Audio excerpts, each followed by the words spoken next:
ముగిసినట్లుగా తెలుస్తోంది. సో ఈ సమావేశంలో ప్రధానంగా ఏ అంశాలు కూడా చర్చకు వచ్చినట్లుగా తెలుస్తోంది. సో ఇప్పటికే 5 పంచాయతీల విషయంలో లేఖ కూడా రాయాలనేటువంటి ఒక అంశం అయితే మనకు బయటకు వచ్చింది. ఇక మిగిలినటువంటి అంశాలు ఏంటి, దీనిపైన రెండు రాష్ట్రాల ముఖ్యమంత్రులు కూడా ప్రస్తుతం ఈ సమావేశానికి సంబంధించి కూడా రియాక్ట్ కాబోతున్నారా? ఎస్, సమావేశము కొద్దిసేపటి క్రితమే జస్ట్ ఇప్పుడు మనం ఇక్కడ నిల్చొని ఉండగానే మనం మీడియా లైవ్కు సిద్ధమై ఉండగానే సమావేశం ముగిసింది. సమావేశం ముగించుకొని ఏపీ సీఎం చంద్రబాబు నాయుడు బయటికి వెళ్ళబోతూ ఉన్నారు. నిజానికి మొదటగా అధికారులు అయితే ముగిసిన తర్వాత మీడియాకు బ్రీఫ్ చేసేందుకు అవసరమైనటువంటి ఏర్పాట్లన్నీ కూడా ప్రజాభవన్లో చేశారు. కానీ ముఖ్యమంత్రుల మీడియా బ్రీఫింగ్ అయితే ఉండదని చెప్పి తేలిపోయింది. ఇక మంత్రులు ఎవరైనా బ్రీఫ్ చేస్తారా అనేటువంటిది తెలియాల్సి ఉంది. దాదాపుగా 1:45 పాటు ఇరు రాష్ట్రాల ముఖ్యమంత్రులు, అధికారులు, మంత్రుల మధ్యన ఇరు రాష్ట్రాలకు సంబంధించినటువంటి సమస్యలపైన, పేచీలున్నటువంటి అంశాలపైన, 9-10 షెడ్యూల్లోని వివాదాలు ఉన్నటువంటి సంస్థలు, కార్పొరేషన్లపైన చర్చ అయితే జరిగింది.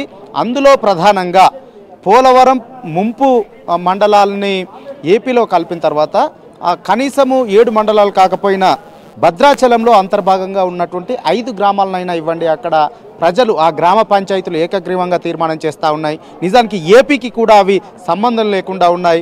మొన్న కరోనా టైంలో కావచ్చు, ఇతర వరదలు వచ్చినప్పుడు సమయంలో కావచ్చు, ఇటు తెలంగాణకే అది కనెక్టివిటీ ఉన్నటువంటి నేపథ్యంలో అక్కడ ఏపీ చేరుకోలేకపోవడం వల్ల ఆ ప్రజలకు కూడా ఇబ్బంది అవుతుంది. కాబట్టి ఇవ్వాలని చెప్పి ఏపీ ముఖ్యమంత్రి చంద్రబాబు నాయుడు ముందు తెలంగాణ ముఖ్యమంత్రి రేవంత్ రెడ్డి ప్రతిపాదన పెట్టినట్లుగా తెలుస్తూ ఉంది. అయితే దానికి సానుకూలంగా ఏపీ ముఖ్యమంత్రి చంద్రబాబు నాయుడు స్పందించారు. అయితే వీరు వాటిని ఇందులో కలిపే విధంగా ఒక ప్రతిపాదనతో కోరుతూ కేంద్ర హోంశాఖకి లేఖ రాయాలని చెప్పి సూత్రప్రాయంగా నిర్ణయించినట్లుగా తెలుస్తూ ఉంది.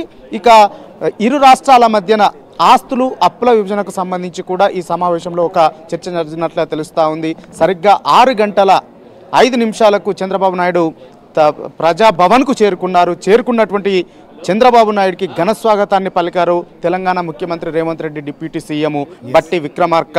ఆయనకి పుష్పగుచ్చాన్ని అందజేశారు. తెలంగాణ ముఖ్యమంత్రి రేవంత్ రెడ్డి చంద్రబాబు నాయుడికి కాళోజీ రాసినటువంటి నా గొడవ పుస్తకాన్ని కూడా అందజేశారు. అనంతరము ఏపీ ముఖ్యమంత్రి చంద్రబాబు నాయుడు తెలంగాణ ముఖ్యమంత్రిని